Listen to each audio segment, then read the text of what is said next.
Halo semuanya, setelah di video-video sebelumnya kita udah sering ya bahas saham perbankan The Big Four. Sekarang kita akan bahas saham dari bank-bank second liner yaitu BNGA atau Bank Niaga, BDMN, Bank Danamon, Bank Mega, dan Bank BTN atau BBTN. Dan kita akan cari tahu ya mana sih dari 4 saham ini yang layak untuk investasi jangka panjang. Sebelum kita mulai, subscribe dan tekan lonceng notifikasi supaya kalian dapat update terbaru dari channel Todopedia dan supaya bisa bantu channel ini untuk tumbuh. Oke yuk, langsung aja kita mulai.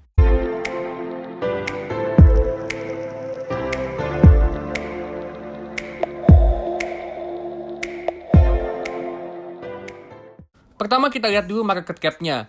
Di sini kita bisa lihat ya, Bank Mega ini market cap-nya menang jauh dari 3 bank yang lain. Dia punya market cap itu sebesar 72,3 triliun rupiah. Terus diikuti BNGA 26 triliun rupiah, BDMN 23 triliun rupiah, dan yang paling kecil itu BBTN cuma 19 triliun rupiah. Nah, fun fact-nya, Mega ini juga market cap-nya itu lebih tinggi daripada saham bank besar yang lain, contohnya kayak BRIS. Oke, sekarang kita lihat pertumbuhan labanya. Selama 4 tahun terakhir, dari tahun 2017 sampai tahun 2021, dari 4 bank ini ternyata cuma BNGA sama Mega yang punya pertumbuhan laba yang positif. BNGA tumbuh dengan rata-rata 9,1% per tahun, sempat turun ya di tahun 2020 karena biaya pencadangannya naik, tapi berhasil recover di 2021. Sedangkan untuk Mega, ini kita bisa lihat di sini, ini konsisten banget ya tumbuhnya ya. Bahkan di masa pandemi sekalipun, itu labanya masih bisa tumbuh.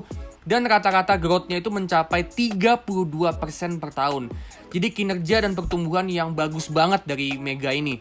Sedangkan untuk BDMN di tahun 2020, labanya ini turun jauh banget dan masih belum bisa recover di 2021. Dan untuk BBTN, ini ada penurunan yang signifikan di tahun 2019. Udah mulai recover ya 2 tahun terakhir, tapi masih belum setinggi di 2017. Dan menurut gua, tren labanya BBTN ini cenderung nggak konsisten ya, naik turun kayak roller coaster. Jadi kalau dari segi pertumbuhan laba, dari keempat bank ini, Bank Mega itu jelas menang mutlak. Terus yang kedua terbaik itu Bank Niaga, yang ketiga itu Danamon, dan peringkat paling bawah itu Bank BTN yang pertumbuhan labanya paling nggak konsisten.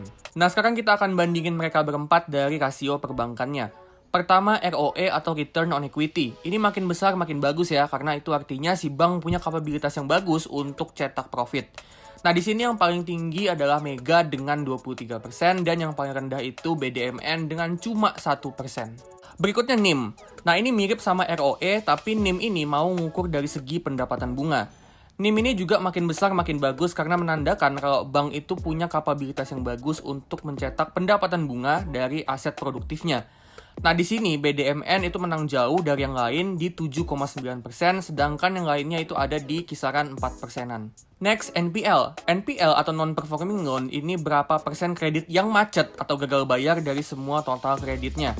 Rasio NPL ini makin kecil makin bagus karena makin kecil itu artinya cuma sedikit kredit yang nggak bisa dilunasi nasabah atau gagal bayar. Di sini Mega itu menang jauh ya dengan cuma 1,1% kredit macet atau NPL, sedangkan yang paling tinggi itu BBTN di 3,7%. Berikutnya LDR atau Loan to Deposit Ratio. Nah, ini rasio antara berapa uang yang dipinjemin ke nasabah dengan berapa uang yang dideposit. Rasio ini makin kecil makin bagus ya karena itu menandakan kalau bank punya likuiditas yang bagus. Di sini lagi-lagi yang unggul itu Mega dengan 60% dan yang paling tinggi LDR-nya itu BBTN di 92%. Berikutnya rasio CASA, yaitu berapa persen dana murah yang dipegang sama bank dari semua dana pihak ketiganya. Rasio ini makin besar makin bagus karena itu menandakan kalau bank punya efisiensi yang bagus dari segi beban bunga. Di sini yang paling tinggi CASA-nya itu BNGA dan yang paling rendah itu Mega. Jadi bisa dibilang ya kalau rasio CASA ini jadi salah satu titik lemahnya Mega. Berikutnya CAR atau Capital Adequacy Ratio. CAR ini mau ngukur seberapa besar sih kecukupan dari modalnya bank untuk menutup resiko kerugian.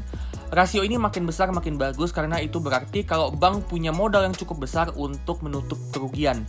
Nah, di sini Mega itu punya CAR yang tinggi banget ya dibandingkan yang lain di 27%, diikuti BDMN, BNGA, dan yang paling kecil itu BBTN. Next, kita lihat Cost to Income Ratio atau CIR, yang mana rasio ini mau mengukur seberapa efisiensi bank ini dalam mengeluarkan biaya untuk operasionalnya. Rasio ini tuh makin kecil makin bagus karena artinya bank itu makin efisien dari segi operasional. Dan Mega ini lagi-lagi unggul lumayan jauh ya dari 3 bank yang lain. Mega ini cuma 36%, sedangkan bank yang lain itu di atas 40%. Terakhir, kita lihat valuasi price to book value-nya. Di sini BDMN itu punya PBV yang paling murah, diikuti BNGA, BBTN, dan Mega ini yang mahal sendiri ya, ada di 4 kali PBV. Nah, tapi apa itu berarti BDMN yang paling worth it buat invest di harga yang sekarang?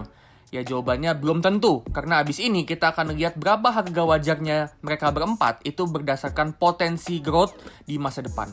Jadi overall dari segi rasio perbankan lagi-lagi ini Mega menangnya jauh banget dibanding BNGA, BDMN, sama BBTN. Profitabilitasnya Mega ini bagus banget, efisiensinya juga oke, dan kesiapan modalnya juga bagus. Kelemahannya cuma satu, yaitu rasio casanya yang kecil. Terus setelah Mega, menurut gua peringkat keduanya itu BNGA, peringkat ketiganya itu BDMN, dan peringkat yang paling bawah, yang paling bontot itu BBTN. Terakhir kita akan hitung harga wajar dari keempat bank ini. Kita akan hitung harga wajarnya itu dari potensi growth EPS sama dividennya di masa depan. Atau yang biasa gue sebut dengan metode discounted dividend model. Gue nggak akan bahas panjang lebar ya apa itu metode discounted dividend model, karena gue udah pernah jelasin di video-video sebelumnya. Jadi kalian bisa tonton ya di video-video gue yang sebelumnya kalau kalian mau penjelasan lebih lanjut tentang discounted dividend model. Pertama kita mulai dari BNGA. Selama 4 tahun terakhir, laba bersihnya BNGA tumbuh dengan rata-rata 9% per tahun. Kita akan buat asumsi konservatif kalau kedepannya pertumbuhannya itu akan makin lambat. Kita akan pakai 3 skenario, worst, average, dan best case, dan kita akan pakai asumsi growth itu 2%, 5%, dan 8% per tahun untuk jangka waktu 10 tahun ke depan.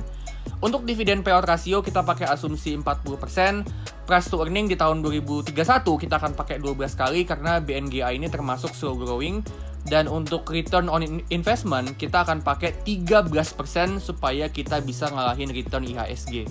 Dari asumsi ini kita dapat untuk skenario best case harga wajarnya ada di 1756, untuk average case harga wajarnya di 1383, dan untuk worst case itu harga wajarnya ada di 1089. Jadi di harga BNGA yang sekarang di 1065, ini BNGA termasuk diskon ya, karena harganya ini bahkan masih di bawah harga wajar untuk skenario worst case. Berikutnya BDMN. BDMN ini growth EPS-nya agak nggak stabil ya, jadi kita pakai asumsi yang lebih konservatif lagi. Kita akan pakai 0%, 3%, dan 6% growth EPS per tahun untuk 10 tahun ke depan.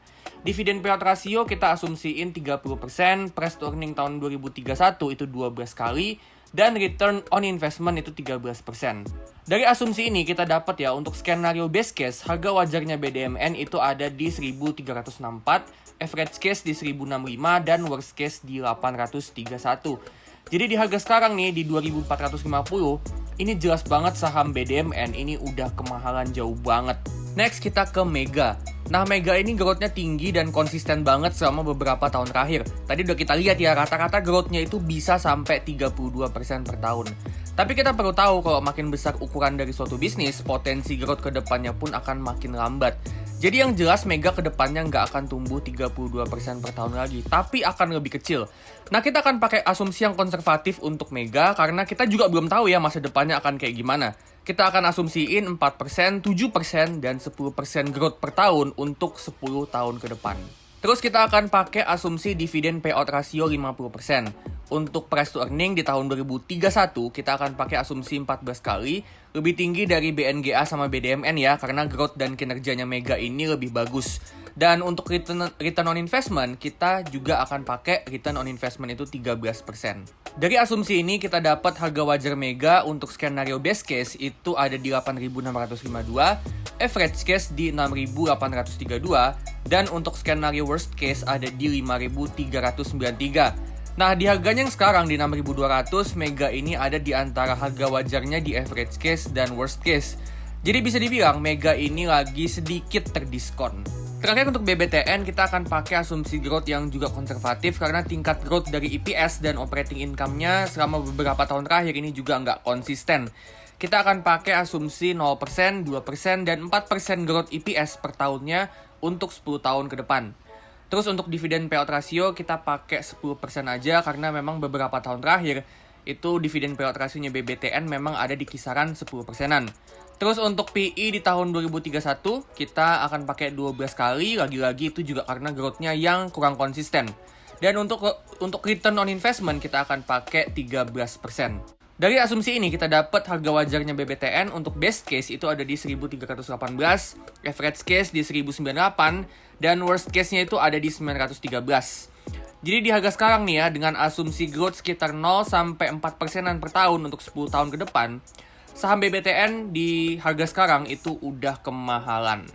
Jadi dari 4 saham bank second liner, BNGA, BDMN, Mega, sama BBTN, kalau menurut gue ya, saham yang cukup bagus untuk investasi jangka panjang sekitaran 5-10 tahun ke depan itu Mega sama BNGA. Terutama Mega ya, hampir di semua aspek dia kinerjanya bagus banget dan valuasinya juga cukup menarik. BNGA juga ya, meskipun kinerjanya kalah dari Mega, tapi masih lumayan bagus dan valuasinya juga lagi diskon. Sedangkan untuk BDMN sama BBTN, kalau menurut gua nih ya, ini kurang bagus untuk invest karena growth-nya yang kurang konsisten, terus kinerjanya juga kalah dari Mega sama BNGA. Menurut kalian gimana nih? Dari 4 saham ini, mana sih yang kalian suka? Atau kalian mungkin punya pandangan lain soal 4 saham ini? Kalau misalnya ada, boleh banget kalian share di kolom komentar. Oke, sekian dulu videonya ya. Kalau kalian suka, like, comment, and subscribe, dan tekan lonceng supaya kalian update terus sama channel ini dan supaya bisa bantu channel ini terus tumbuh. Disclaimer ya, kalau ini cuma analisa dan bukan ajakan jual beli saham. Keputusan di tangan masing-masing dan gue nggak bertanggung jawab atas kerugian apapun. Oke, kalau gitu gue pamit dulu dan sampai ketemu di video selanjutnya.